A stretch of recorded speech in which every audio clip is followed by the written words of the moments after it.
Hello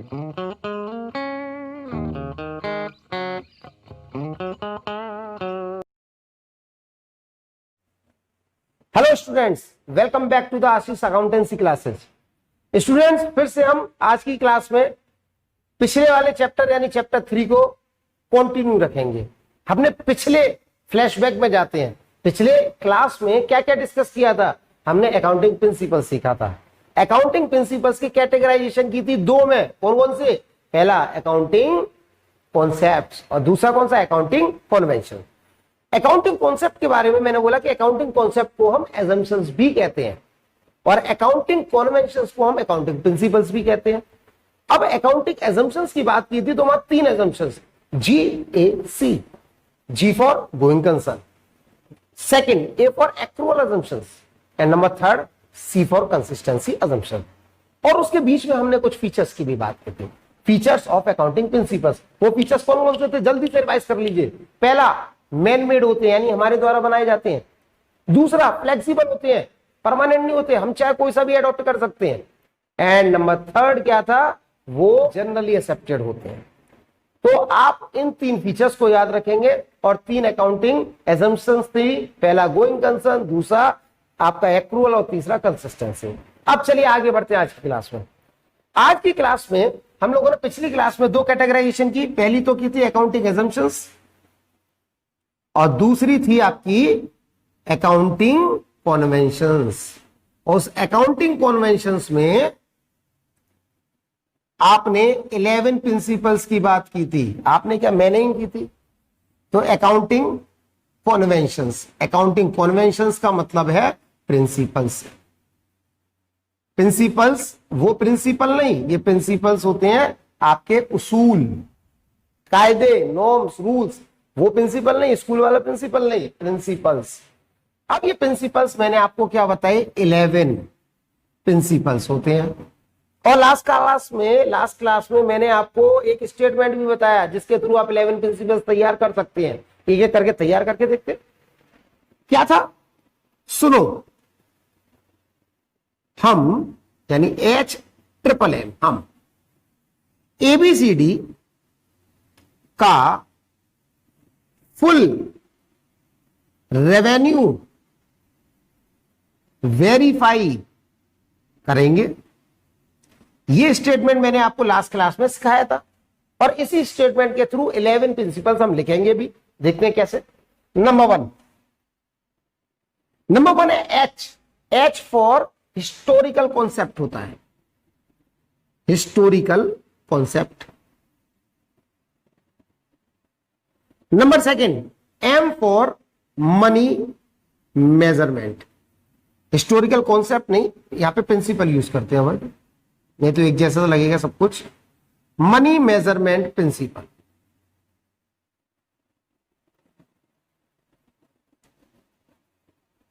number third, materiality principle. Number fourth, then again M for matching principle, matching principle. ये 4 तो हो गए HMM। H for historical principle, M for money measurement principle, materiality principle and matching principle. अब इसके बाद आती है ABCD की बात। A for number 5th, A for होता है आपका accounting period principle, accounting period principle. Number 6 B for होता है business entity principle, entity principle. Then C यानी 7th, सी फॉर होता है conservatism principal, conservatism.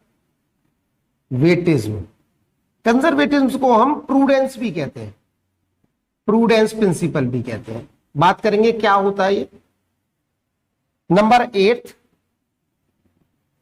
D for होता है डुअल एस्पेक्ट प्रिंसिपल। उसके बाद नाइन्थ नंबर है फुल का मतलब है फुल डिस्क्लोजर से, full disclosure principle. Then tenth आता है रेवेन्यू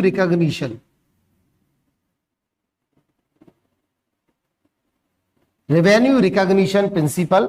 एंड लास्ट 11th होता है वेरीफिएबल ऑब्जेक्ट,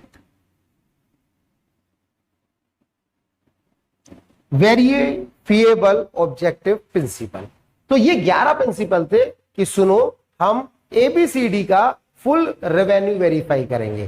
तो H फॉर था historical, M for money measurement, then again M for materiality, M for matching principal.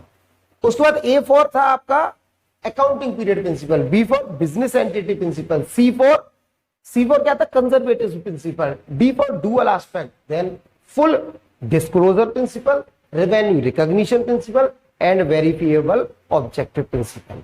तो ये 11 नाम है। अब देखिए एक बात बताइए, ये 11 नाम बिना किसी कोड के तो हो नहीं सकते यार। वो बात अलग कि आपकी इतनी शार्प मेमोरी कि आप 11 की 11 नाम अपने दिमाग में बैठा सकें, लेकिन मैंने अच्छे से अच्छे लोगों को देखा है वो 11 नाम अपने दिमाग में बैठा नहीं सकते without any help of code.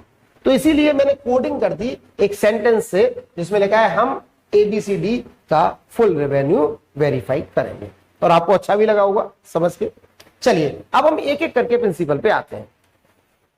एक एक करके प्रिंसिपल पे सबसे पहले लिखा हुआ है आपका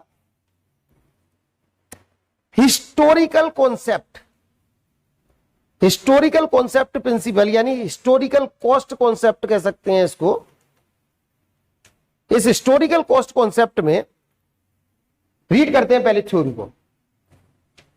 according to this cost concept an asset is recorded in the books of account at the price paid to acquire it. Full stop. Asset is recorded at cost at the time of its purchase, but is systematically reduced by charging depreciation. Students, historical cost का मतलब होता है book value. क्या होता है इसका मतलब? Book value.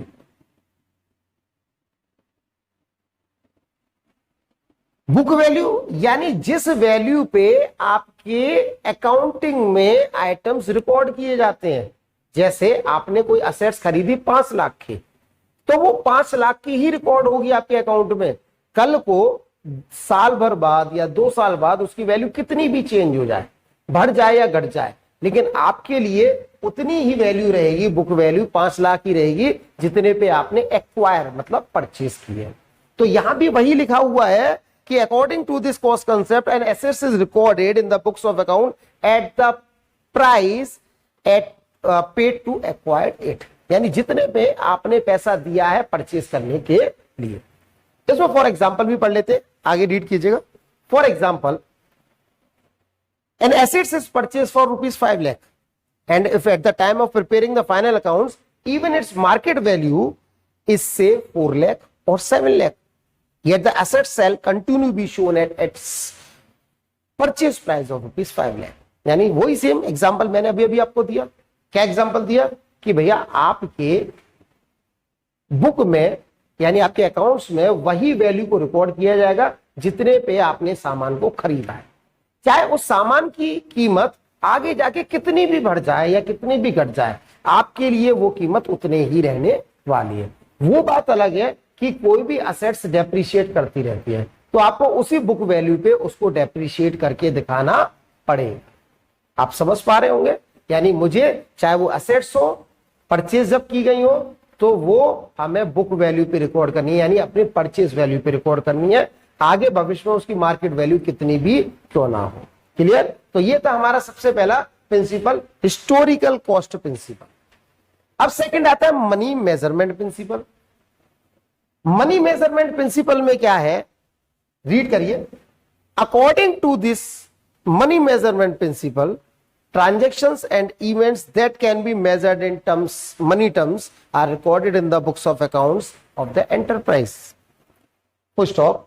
The value of money is considered to have static value as the transactions are recorded at the value on the transaction date. यानी सिंपल सी बात है, मनी मेजरमेंट का मतलब, यानी हमने चैप्टर 1 में भी बात की थी कि वही फाइनेंशियल ट्रांजैक्शंस को रिकॉर्ड किया जाता है जो मनी में मेजर की जाए। यानी वो 7 स्टेप प्रोसेस में एक पॉइंट आता था जिसको हम मेजर कहते थे, आइडेंटिफाई के बाद चीजों को मेजर करना। तो ये इसी प्रिंसिपल्स के अकॉर्डिंगली उनको मेजर किया जाता है। यानी जो मनी में मेजर है उन्हीं ही ट्रांजैक्शन को आप अकाउंट्स में रिकॉर्ड कर सकते हैं। और किस वैल्यू पे रिकॉर्ड करेंगे? बुक वैल्यू पे। इससे पहले वाला जो प्रिंसिपल किया यानी हिस्टोरिकल कॉस्ट, बुक वैल्यू पे रिकॉर्ड करेंगे। तो ये प्रिंसिपल आपसे यही कहता है कि आपको अपनी वही ट्रांजैक्शन को रिकॉर्ड करना है जो मनी में मेजर हो। क्लियर? चलिए अब आते हैं अपने थर्ड मेटेरियलिटी प्रिंसिपल पे। मेटेरियलिटी प्रिंसिपल की थ्योरी में क्या लिखा हुआ है, रीड करते हैं। Materiality principle refers to relative importance of an items or an event। यानी मेटेरियलिटी का मतलब होता है रेलिवेंस, इंपोर्टेंस, यानी कितनी महत्वपूर्ण आपके लिए वो एंट्री है। अगर रेलिवेंट है, महत्वपूर्ण है, तो उसको रिकॉर्ड करें, और अगर रेलिवेंट नहीं है तो उसको रिकॉर्ड करने की जरूरत नहीं है। तो ये कॉन्सेप्ट, ये प्रिंसिपल आपका यही बता, सॉरी ये आपका जो भी कन्वेंशन है या प्रिंसिपल है वो यही आपको बताता है कि आपको वही चीज रिकॉर्ड करनी है अपने अकाउंट्स में जो आपके अकाउंट्स के लिए महत्वपूर्ण है, रेलिवेंट है, इंपोर्टेंट है। ऐसी सब चीजों को रिकॉर्ड ना करें जो आपके अकाउंट से रिलेट नहीं करते हैं। क्लियर? आगे पढ़ते हैं। आगे लिखा है whether an item is material or not will depend on the nature or amount. यानी अब भैया कौन सी चीज रेलिवेंट है, कौन सी इंपोर्टेंट, ये पता कैसे करें? या तो उसके अमाउंट से पता करें या उसके नेचर से पता करें। अगर चीजें 2, 4, 5, 10 रुपए की है उसको वो रेलिवेंट मानोगे नहीं, और अगर चीज 1 लाख 2 लाख की उसको रेलिवेंट मानना पड़ेगा। हाँ, अगर 2, 4, 5, 10 रुपए की चीज नेचर वाइज इंपोर्टेंट है यानी रेलिवेंट रखती है तो आपको वो भी रिकॉर्ड करना पड़ सकता है। तो आपको देखना है अकाउंट्स में कि ये आइटम आपके नेचर वाइज या अमाउंट वाइज कहीं रेलिवेंट है या नहीं। अगर है तो आप उसको रिकॉर्ड करें। आगे full stop. It thus means that it is a matter of exercising judgement to decide which item is material and which is not.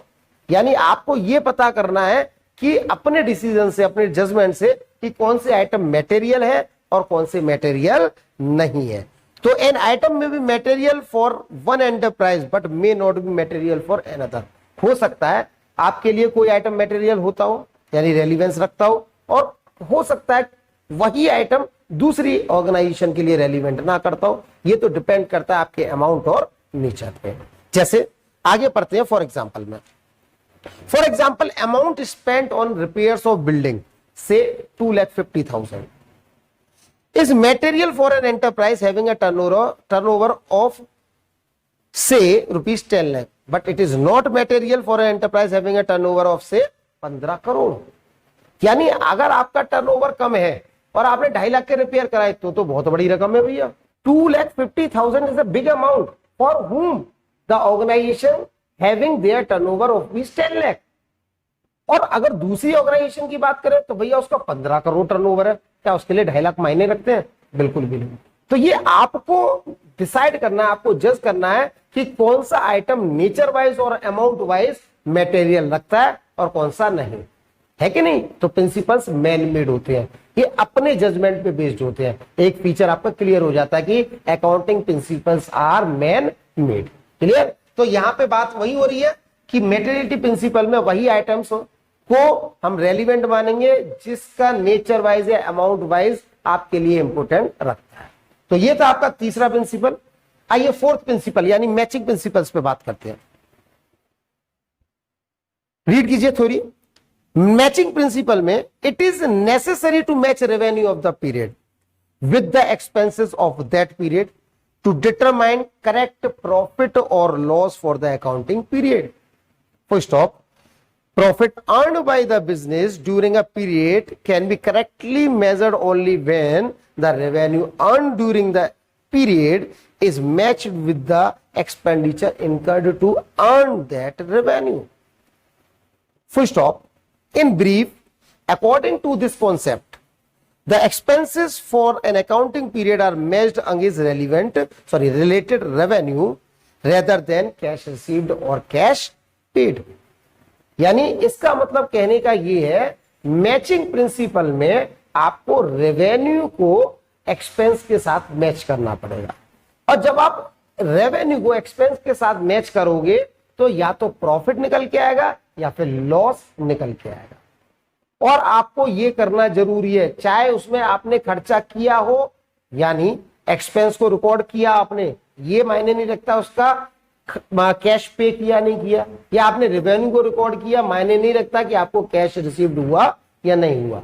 लेकिन जब आप प्रॉफिट को डिटरमाइन करोगे या लॉस को डिटरमाइन करोगे तो वहां पे मैचिंग प्रिंसिपल को फॉलो करना पड़ेगा। जैसे एग्जांपल समझ लेते हैं, आपने एक अकाउंट बनाया, इस अकाउंट में एक साइड डेबिट रखी और दूसरी साइड क्रेडिट रखी। आपने यहां कुछ अमाउंट 1,50,000 लिखा, कुछ भी आइटम लिख के, और यहां पे आया 1 लाख। तो एक बात बताइए, एक साइड तो 1,50,000 और एक साइड 1 लाख, तो ये तो गलत है। कहीं ना कहीं मैचिंग प्रिंसिपल का इस्तेमाल करके आपको जो भी होगा, कितने का फर्क आएगा, 50,000 का।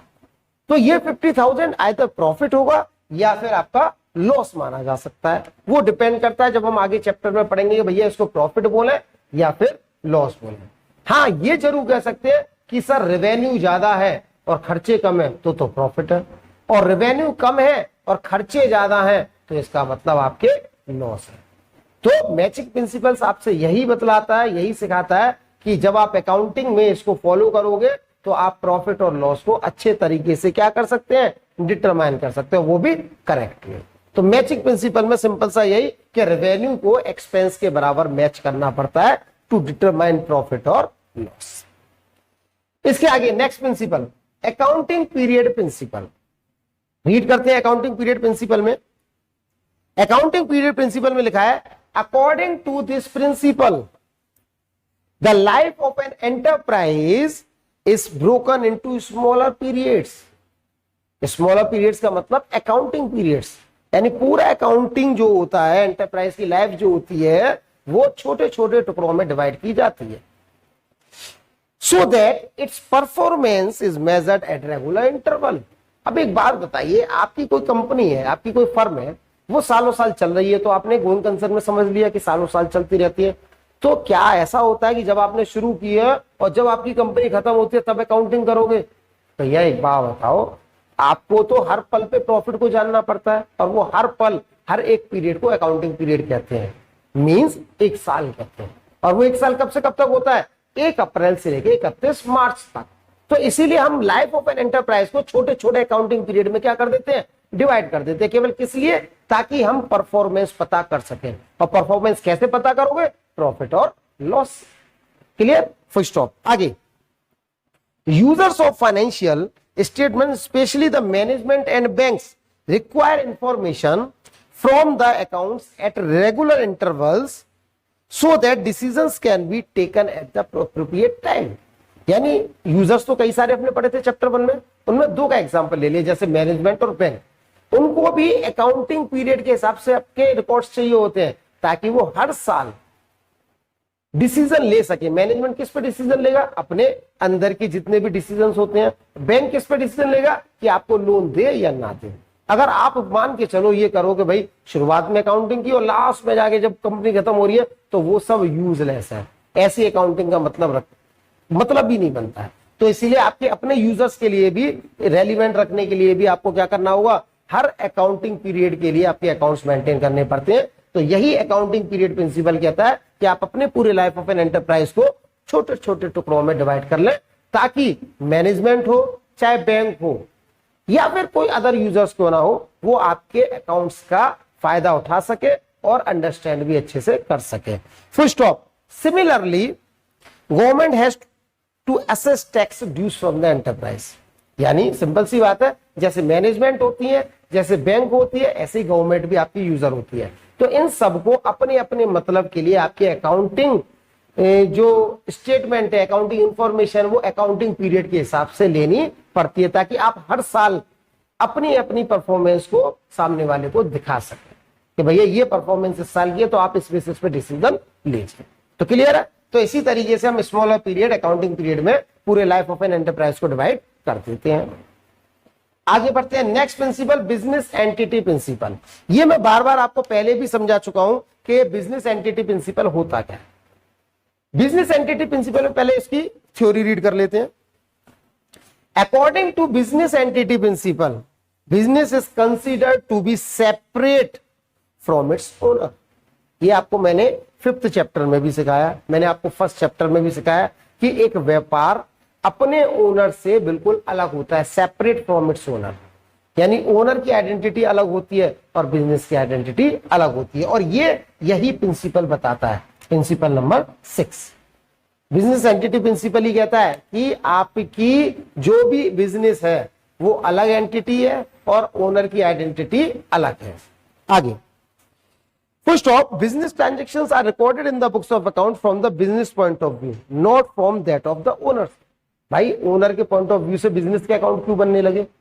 ओनर, अब मैंने चैप्टर नंबर 5 में आपको सिखाया कि ओनर जो है अपने पर्सनल पर्पस के लिए कोई ड्राइंग्स करता है तो क्या होता है उसका मतलब कि भैया वो पर्सनल पर्पस ड्राइंग्स ले रहा है, इसीलिए तो कैपिटल में से माइनस करते थे। तो एक बात बताइए, ओनर अपने खुद के खर्चे थोड़ी बिजनेस में दिखाएगा, तो इसीलिए बिजनेस अपने पॉइंट ऑफ व्यू से ट्रांजैक्शन रिकॉर्ड करता है, ना कि ओनर के पॉइंट ऑफ व्यू से।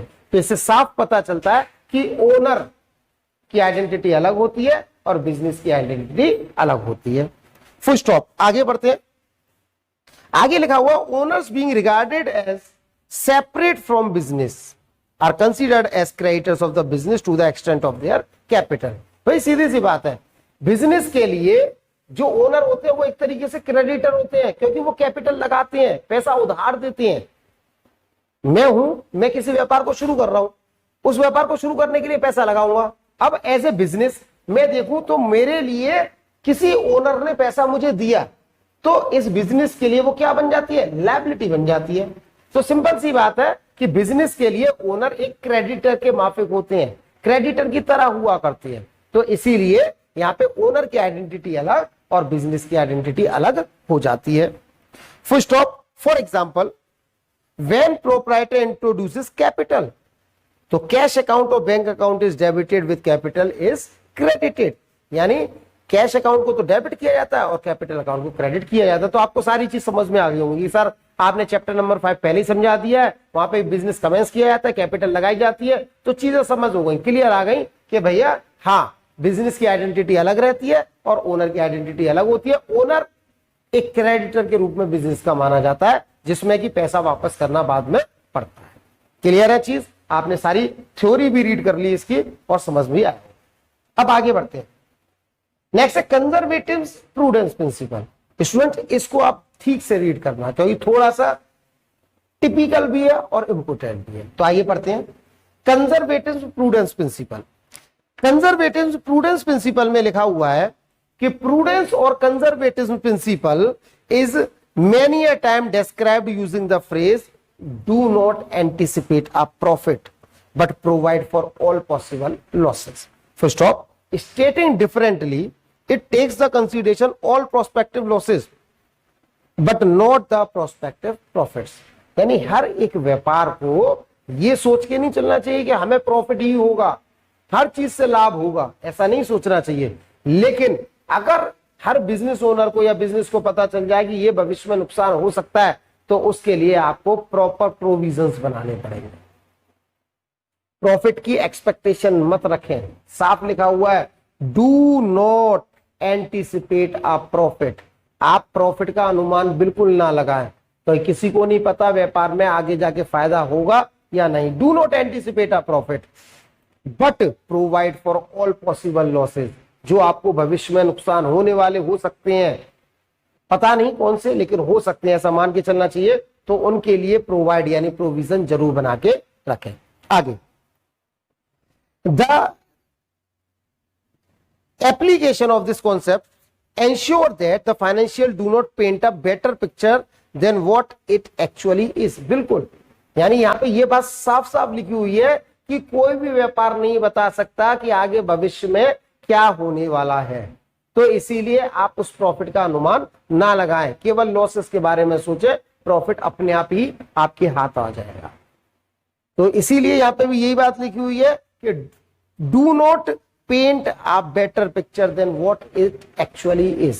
कोई भी फाइनेंशियल स्टेटमेंट हो वो आपको भविष्यवाणी नहीं कर सकते, भविष्य का नहीं बता सकते कि आगे क्या होने वाला है। बस हाँ, ये जरूर है कि आप अनुमान लगा सकते हैं कि भाई ऐसा हो सकता है या ऐसा नहीं होगा, ये अनुमान आप लगा सकते हैं।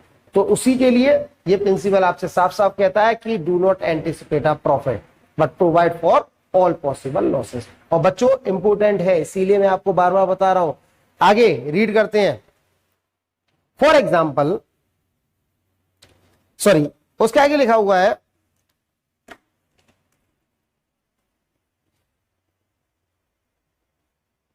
For example closing stock is valued at lower of cost or NRV यानी net realisable value that is market value और making the provision of doubtful debts. यानी जिस तरीके से आप अपने जो भी क्लोजिंग स्टॉक की वैल्यू है वो आप लोअर वैल्यू पे रखें, चाहे वो मार्केट प्राइस वैल्यू लोअर हो, चाहे वो आपकी कॉस्ट प्राइस वैल्यू लोअर हो, जो भी हो उस लोअर पे रखें। या फिर आप प्रोविजन फॉर डाउटफुल डेब्ट बनाएं। प्रोविजन फॉर डाउटफुल डेब्ट क्या होता है? जब भी हम ग्राहक को सामान बेचते हैं तो उसके अगेंस्ट में कुछ प्रोविजन बना के चलते हैं, ताकि क्योंकि हम एक ये चीज मान के चलते कि ग्राहक को जब उधार दिया है तो हो सकता है मे बी वो वापस ना आए, तो उसके लिए हमें प्रोविजन बनाना पड़ता है। आगे लास्ट लाइन है, the concept of conservatives need to be applied with caution and care so that the result supported are not distorted. तो बिजनेस को भी ये चीज ध्यान में रखते हुए करनी चाहिए कि भैया कोई भी नुकसान आगे जो होगा उसके लिए आपको प्रिकॉशन लेने हैं, यानी आपको प्रोविजन तैयार करके रखने पड़ेंगे, बजाय आप प्रॉफिट का अनुमान जो लगा रहे हैं। तो इसीलिए कंजर्वेटिव या प्रूडेंट प्रिंसिपल भी आपको इसी तरीके से विद केयर एंड कॉशन आपको ये बताता है कि भैया do not anticipate a profit but provide for all possible losses. चलिए आगे बढ़ते हैं। नेक्स्ट अगला प्रिंसिपल है डुअल एस्पेक्ट प्रिंसिपल। स्टूडेंट्स इसमें मुझे कुछ खास बताने की आपको जरूरत नहीं है, क्योंकि आपने चैप्टर 5 में डुअल एस्पेक्ट प्रिंसिपल ही फॉलो किया। चैप्टर 1 में गए तो डबल अकाउंटिंग आपने वहां पे भी पढ़ा, तो यही सेम चीज यहां पे है। पढ़ लेते हैं, जरा रीड करते हैं इसकी थ्योरी को। According to that principle, according to the dual aspect concept, every transaction entered into by a enterprise has two aspects, a credit and a debit of equal amount. For stop, simply stated, for every debit there is a credit of equal amount in one or more accounts. यानी हर एक debit के साथ equally amount credit भी किया जाता है। जैसे आपको मैंने पहले भी बता दी ये चीज कि भाई जब आपने यानी ओनर ने कैपिटल इंट्रोड्यूस की तो सेम अमाउंट से कैश भी डेबिट हुआ और कैपिटल भी क्रेडिट हुआ। तो हर एक ट्रांजैक्शन के दो ही पहलू होते हैं, एक तो डेबिट और दूसरा क्रेडिट, और इक्वल अमाउंट से। तो ये डुअल एस्पेक्ट प्रिंसिपल यानी डबल अकाउंटिंग प्रिंसिपल ही फॉलो किया जाता है। तो ये था आपका डुअल एस्पेक्ट प्रिंसिपल। चलिए आगे बढ़ते हैं। अब हमारे ऑलमोस्ट 7 to 8 प्रिंसिपल कवर हो चुके हैं। कितने रह जाते हैं? 3 principle, full disclosure, revenue and verification. तो इन सातों प्रिंसिपल में एक बार रिवाइज करते हैं।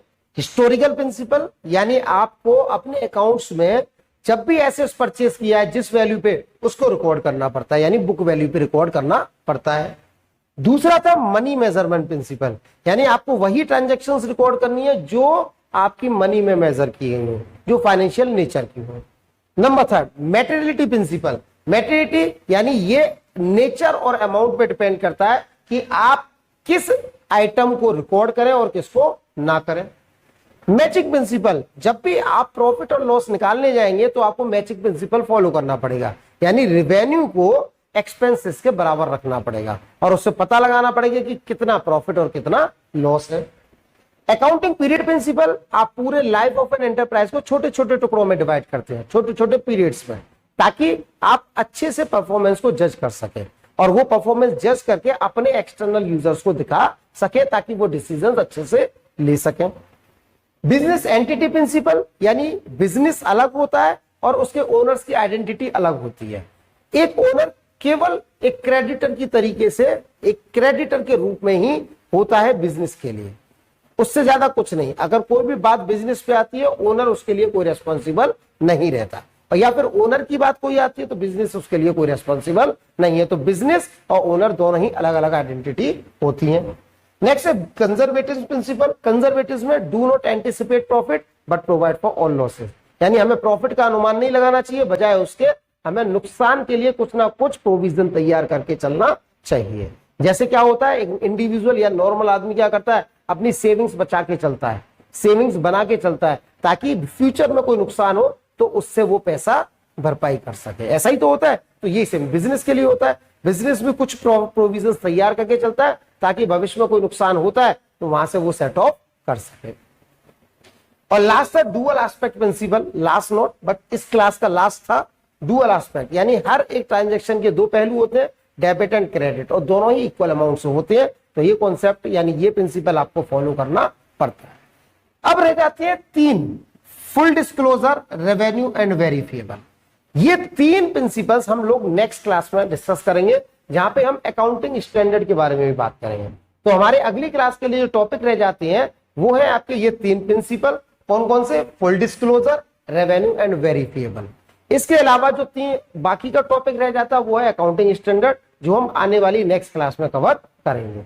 तो स्टूडेंट्स, उम्मीद करता हूं कि आप लोगों को ये अराउंड 8 प्रिंसिपल्स और 3 प्रिंसिपल्स यानी 3 कॉन्सेप्ट्स आपको एजम्पशंस पहले की वो सब आपको अच्छे से समझ में आई होंगी। आपको लास्ट क्लास जो मैंने इस चैप्टर की और ये क्लास जो है वो दोनों से अच्छे से समझ आई होंगी।